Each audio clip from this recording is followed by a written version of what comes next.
Well, hello out there, everybody, and welcome back to the channel. It's great to have you.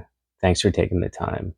You know, we often hear about positivity, just keep a positive mindset, everything's positive, positive, positive.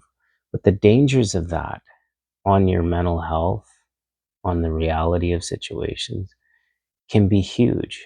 Now, I'm not here to say that, having a positive mindset isn't helpful. 100% it is. But in the age of self-help, self-development, and everybody and the world thinking, just be positive, it takes away and strips away emotions that people are feeling. Now, you may disagree with me, and that's fine. So, what I'm going to talk about today is the dangers of doing that and how it can affect your mental health. And it's just something to think about. It's nothing new. People have been talking about this for a long time, but we seem to have gone away from that and into this age of like good vibes only, if you good vibes only. And that's a great bumper sticker, good vibes only. However, how realistic is it? you know, in the work I do and working with people, you imagine, someone comes and talking about something terrible that's happened to them or an experience that they had. And my response is like, you know what, you're going to get over it. You're going to do this, you know, without even identifying, how they're feeling. And that can be the challenge a lot, is that often in my own life, I've heard people, when they give feedback on situations in my life, they're like, well, just imagine what you're going to learn from this. Okay. And it can keep us stuck in this perpetual revolving door of going away from your authentic self, going away from processing your own emotions and experiencing them, to something happens, to just be positive. And usually when we put it that way, people are like, oh, okay, I get it. And so, there's all kinds of examples out there where people inadvertently will try to help, could be your friend, listening to a breakup. And they could be like, yeah, I could see that happening. And you know what? Just imagine what you're going to learn from it. And you're going to get through this. You got this, which is way different when you sit with somebody who hears what you're saying. Like, yeah, that's sounds like it was really hard. Sounds like it was really difficult, and sorry you're going through that right now. Rather than, yeah, you got this. You see the difference, right? And we can inadvertently do this to our friends and family members as well, or the thing that I see an awful lot is like, love you, I love you. And just saying that, and it's great to put that out into the world. I'm not saying it's bad. However, if you think that everyone is taking it that way, right? Like, how could they love me? There's nothing about me to love, but everyone tells me they love me. So I guess I'll just, do this, right?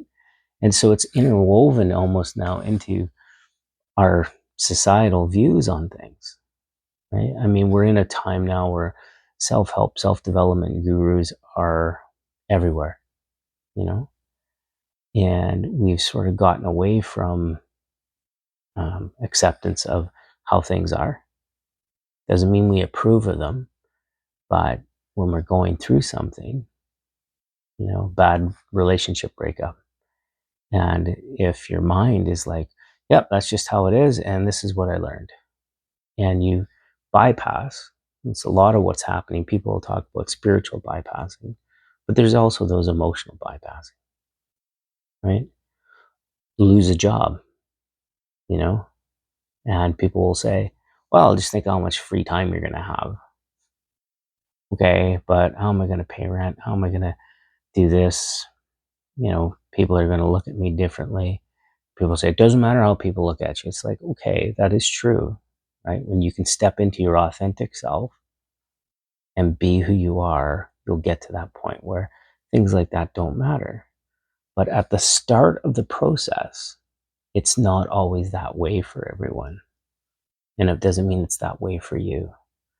So if you're struggling with that, if you're, trying to be positive about things, ask yourself, what are you avoiding? Ask yourself, what are the feelings that I'm not wanting to feel? Because if you can start to identify what you're stuffing, right, and find someone to process that with, it could be a really good friend, it could be a mentor, it could be a coach, it could be a counselor, a therapist, a doctor, a pastor, a priest, whatever it is. If you can get into that and see what you're bypassing, and it could stem a lot from childhood things. And people are like, oh, you always talk about childhood. Well, those are the things that kind of stick around for a lot of people when they do that work, when they actually authentically look at themselves and they're like, yeah, I've been doing that for a very long time. And why it's important to talk about it, to have a discussion about it, because there's people I've worked with and it's been said to me, why you got to be so negative? Why, like, just be positive. And it's like, okay, but my mom died. Well, they're in a better place, Luke. Okay. And so you're pouring that out to people, and that can be sometimes the response. Doesn't mean not everyone responded to me that way. That's just an example. But we can push people into bypassing things. So what can that do to your mental health? Well, other than not experiencing your authentic emotions, which I believe, and a lot of people out there would believe, it's very important to process that stuff. Even though we don't want to, it's not like everyone wakes up and is like, yeah, I really want to process why I'm so sad or why I'm so angry. It's not like, because that sounds fun. It may not be fun, but it's very necessary to get through that stuff. And you can bypass it all you want, and you'll just see it keeps coming back, coming back. And so we can do this self-developing, self-help journey, and there's a process to doing that, which doesn't include bypassing things, which sometimes what can happen for some individuals, and I've worked with people where their self-help or self-development journey becomes a self-blaming thing.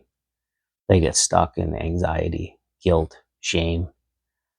Um, because if I would have done it right, I would have manifested that car.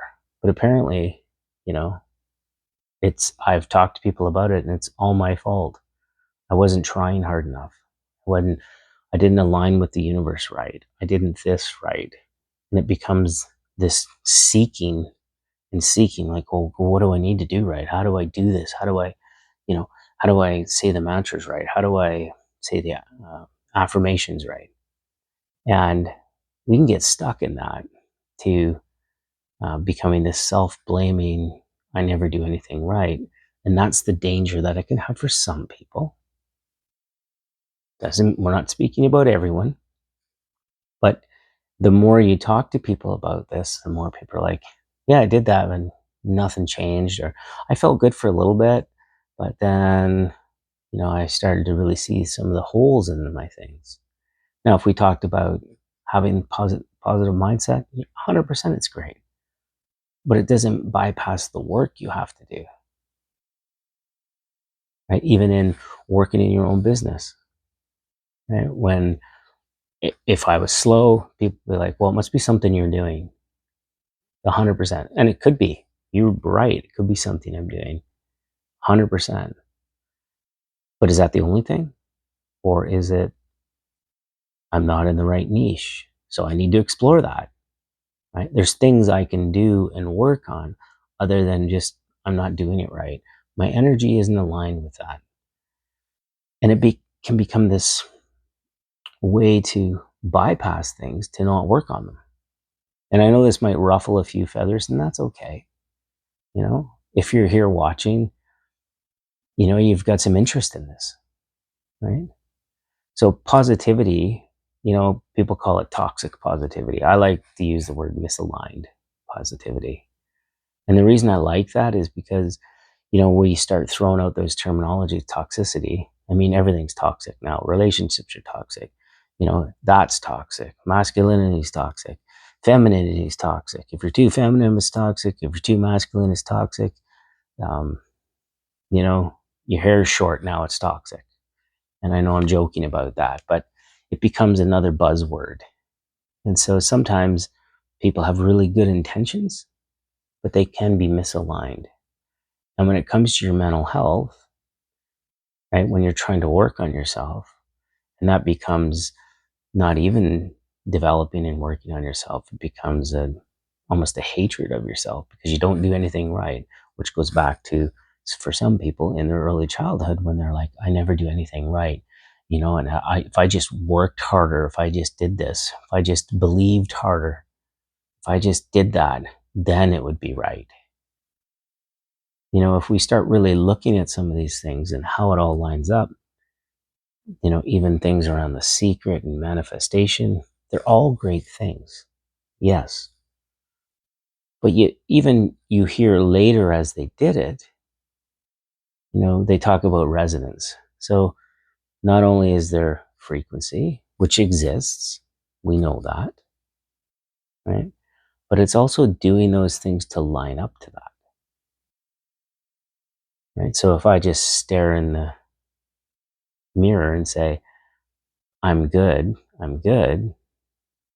and do nothing to talk and work through that I'm a good person, and talk to other people about that and work that through, you know, it may take you quite a long time to convince yourself you're good. What does it mean to be good? Does it mean you do nothing wrong? Or does it mean you're authentic and realize we all mess up, we all screw up?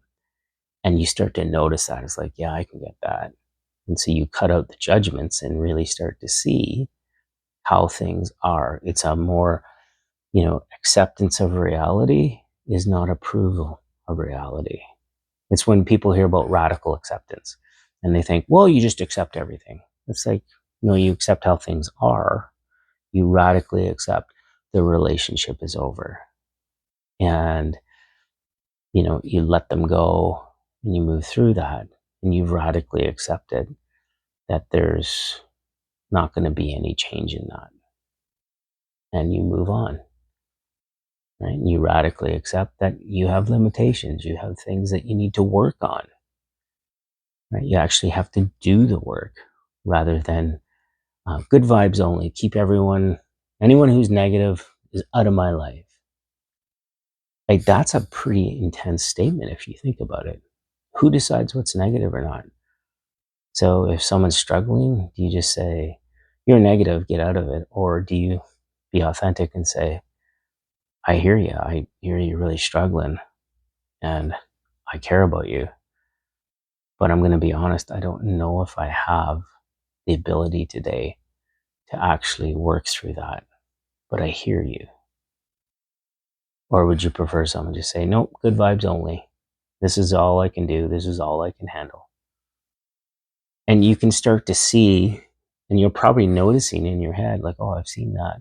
Or, yeah, like I tried to talk to someone about this and they totally blew me off and told me, like, I'm just not trying hard enough, or I'm just not this. Don't worry. Everything happens for a reason. And it's interesting, there's a friend of mine, and I was trying to explain that at this point in my life, all the crappy things that I've been through from a young person all the way up to now, which we all experience. When I say I wouldn't change it, it doesn't mean like I'm really happy it happened. For me, what it means is it allowed me to be able to see my faults, my traumas, my experiences. I don't know what life would be like without it. And so I could assume my life would be better. I could do that, but I don't know. So you accept how it is and how things were. And as soon as I start to go into, if I'm genuine, I'd be like, well, yeah, of course, I wouldn't want that to happen. I wouldn't want that to happen to anybody, but it did happen. And so I'm accepting of it happening. Doesn't mean I approve it happening, but I've accepted that that's happened. And this is what's going on. Right? And so those experiences, from my understanding, have helped me become the person I am today. Whether everyone likes this person, and they won't. Not everyone will like us. And it's not because they're bad people. It's just that that's just not how it works. Not everyone's going to resonate with you. They're just not. You're going to have different beliefs, different understandings about things, all kinds of differences. And those things, those differences can be hard. They can also be beautiful, right? They're not one or the other. They can be multiple things. So hopefully this was helpful for you today. Something to think about, that not all positivity, is bad, but not all positivity, when we take it out of context, is good either.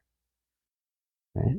There's lots of great books out there on the, the actual science around motivation and positivity. There's a new book out called Toxic Positivity.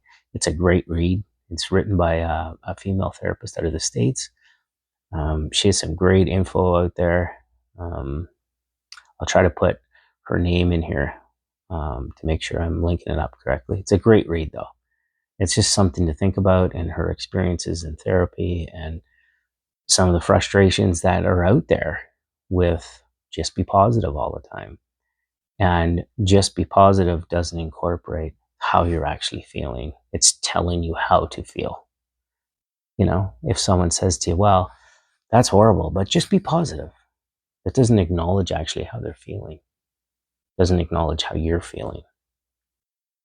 And whether anyone's going to do that for you or not, but it's you needing to acknowledge how you're feeling. Anyways, hope to see you again. Please like and subscribe. It helps me out. The channel is slowly moving as we go, and that's great. We'll talk to you later. Thanks very much. Bye.